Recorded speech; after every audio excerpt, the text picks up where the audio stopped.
Bismillahirrahmanirrahim. Assalamualaikum warahmatullahi wabarakatuh. Bapak Ibu yang saya hormati, pertama-tama marilah kita panjatkan puji dan syukur kita pada Allah Subhanahu wa taala yang mana kita masih diberikan kesehatan, masih diberikan kesempatan untuk berkumpul bersama bersilaturahim pada acara hari ini.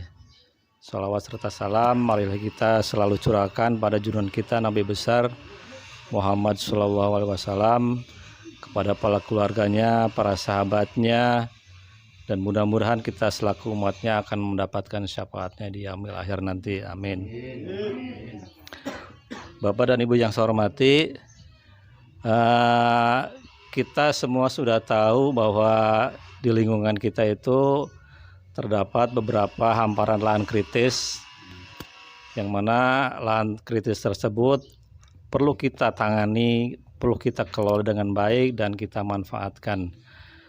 Bapak Ibu yang saya hormati, sebelum musim penanaman nanti tiba, alangkah baiknya saya pada kesempatan ini saya akan menyampaikan tentang teknik-teknik penanaman dan juga pemeliharaan.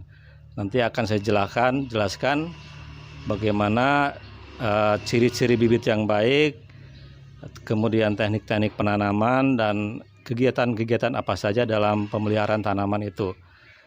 Yang pertama adalah ciri-ciri bibit yang baik adalah media sarang dan akarnya kuat, kemudian batang kayunya sudah kokoh dan berkayu, kemudian pucuk dan daunnya segar seperti yang kita lihat pada gambar ini Bapak Ibu ya. Bisa dilihat Pak Ketua. Itu ciri-ciri bibit yang baik yang sudah siap tanam lah. Ya seperti itu. Bisa dilihat ya. Paham ya?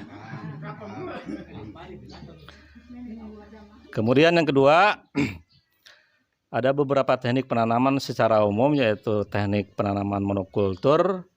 Pola tanam ini merupakan pola tanaman sejenis yang mengutamakan produk tertentu, baik kayu maupun non kayu. Namun kelemahan monokultur ini memberikan peluang beradanya hama dan penyakit yang tidak pernah putus, dan juga terjadinya ledakan hama karena persediaan makanan tercukupi. Teknik seperti ini bisa dilakukan pada gambar seperti ini, monokultur. Mana tah? Ini Pak Ketua lihat juga. Ya.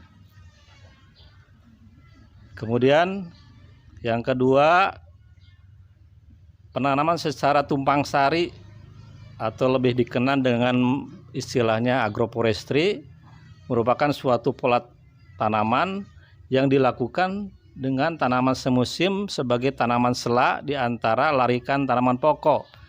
Tanaman pokoknya itu ada tanaman pokok kayu dan MPTS.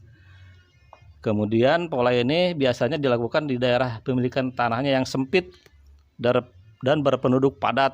Tanahnya masih cukup subur dan topografi datar ataupun landai. Kemudian Bapak dan Ibu sekalian, ada sistem penanaman. Sistem penanaman ada cemplongan, ada sistem jalur, dan sistem tugal. Pada sistem cemplongan Bapak Ibu, yaitu teknik penanaman yang dilakukan dengan membuat lubang tanam dan piringan tanaman. Pengolahan tanahnya dilakukan di piringan sekitar lubang tanam.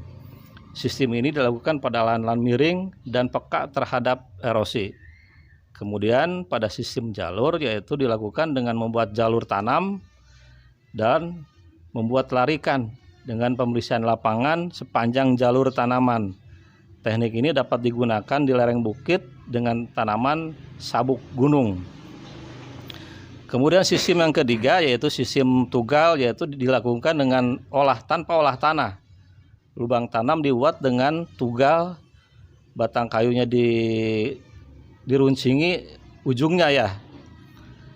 Teknik ini cocok untuk pembuatan tanaman dengan benih langsung, terutama pada areal dengan kemiringan lereng yang cukup tinggi, tanahnya subur dan peka terhadap erosi. Sampai sini ada bisa dipahami ya Bapak Ibu ya. Nah, kemudian penentuan jarak tanam. Faktor yang mempengaruhi jarak tanam yang pertama adalah tingkat kesuburan tanah. Pada tanah yang subur, jarak tanam biasanya lebih besar jika dibandingkan pada tanah yang kurang subur. Kemudian yang mempengaruhi faktor jarak tanam juga yang kedua adalah jenis tanaman. Jenis tanaman yang bertajuk lebar dengan ditanam dengan jarak yang lebih besar dibandingkan dengan bertajuk kecil. Kemudian yang ketiga, tingkat kemiringan lahan. Sedangkan pada tanah yang topografinya berbukit miring, biasanya jarak tanam lebih besar karena harus mengikuti arah larikan kontur. Jarak tanam di lapangan pada awal penanaman diwujudkan dalam bentuk pemancangan ajir. Ajir dipasang merupakan tempat bahan tanaman yang akan ditanam.